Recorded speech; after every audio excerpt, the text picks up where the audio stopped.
বর্তমানে এনসিপি দলের যারা নেতা আছেন তারা সারা বাংলাদেশে পথযাত্রা করতেছেন যেন জুলাই সনদ বাস্তবায়ন হয়, এবং জুলাই আন্দোলন করতে যে যারা আহত হয়েছেন তাদের খোঁজখবর নিচ্ছেন, তাদের সাথে দেখা সাক্ষাৎ করছেন। তবে দুঃখজনক হলো, বাস্তব সত্য হলো, কিছুদিন ধরে এনসিপি নেতৃবৃন্দদের গাড়ি বহরে একের পরে এক সন্ত্রাসীরা হামলা করতেছে। তো এই বর্তমানে এই প্রেক্ষাপটকে সামনে রেখে আমি কয়েকটা বিষয়ে কথা বলতে চাচ্ছি। সেই বিষয়টা হলো, বর্তমানে যারা এনসিপি নেতৃবৃন্দদের, বিশেষ করে নাসিরউদ্দিন পাটোয়ারী সাহেব এবং সার্জিস আলম সাহেব, এই দুজনের গাড়িতে যারা আক্রমণ করেছে এবং সার্জিস আলম সাহেবকে যারা আহত করেছেন, এবং ভিডিওর মধ্যে দেখেছে নাসিরউদ্দিন পাটোয়ারী সাহেবকে লাঠি দিয়ে আঘাত করা হচ্ছে। তো আসলে যারা আঘাত করতেছেন তাদের কাছে বলতেছি, আপনারা কাদের উপর আক্রমণ করতেছেন? এই নেতৃবৃন্দ তো, এই নাসিরউদ্দিন পাটোয়ারী, সার্জিস আলম সাহেব, তারা তো ওই সকল লোক যারা জুলাই আন্দোলনে নিজের জীবনের প্রতি মায়া না করে দেশ এবং জাতির স্বার্থকে সামনে রেখে সারা দেশের মধ্যে যেন ইনসাফ কায়েম হয়, এই উদ্দেশ্যকে সামনে রেখে নিজের জীবন মায়া না করে প্রথম সারিতে থেকে যেই সরকার ছিল, স্বৈরাচার সরকার, যে সারা দেশটাকে কারাগারে রূপান্তরিত করেছিল, এদের বিরুদ্ধে তারা রুখে দাঁড়িয়েছে।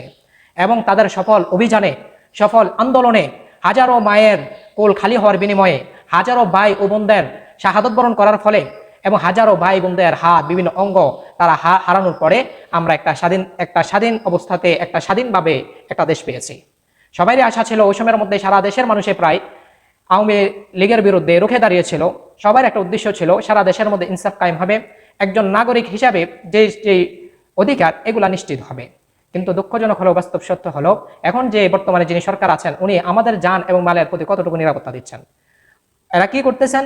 যারাদের রক্তের বিনিময়ে, যাদের ত্যাগের বিনিময়ে, যারা নিজেদের জীবনের মায়া না করে রাজপথে দাঁড়িয়েছেন, যাদেরকে বিভিন্ন রকম ভাবে বিভিন্ন উপহার দেওয়ার জন্য অফার করেছিল ওই সময়ের সরকারে, তারা সবকিছু বিসর্জন দিয়েছেন।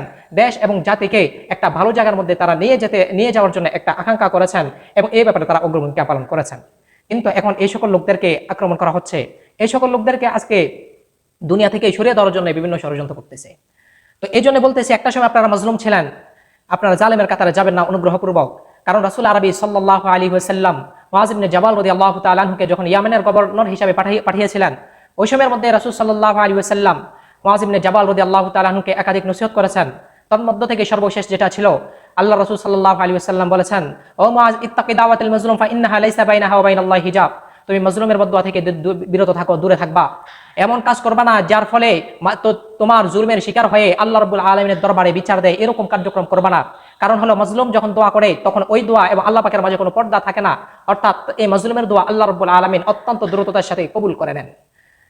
তো এই জন্যই সবচেয়ে সর্বোপরি বিনিময় হলো, আমরা তো যারা নাসিরউদ্দিন পাটোয়ারী হিসাবে আছেন, এনসিপি যে সকল নেতৃবৃন্দ আছেন, তাদের কারণেই তো আজকে অনেকেরা সরকার হতে পেরেছে, অনেকেরা প্রধানমন্ত্রী হতে পেরেছে, অনেকেরা বিভিন্ন খাতের মন্ত্রী হতে পেরেছে, বিভিন্ন জনে সংসদে যেতে পেরেছে।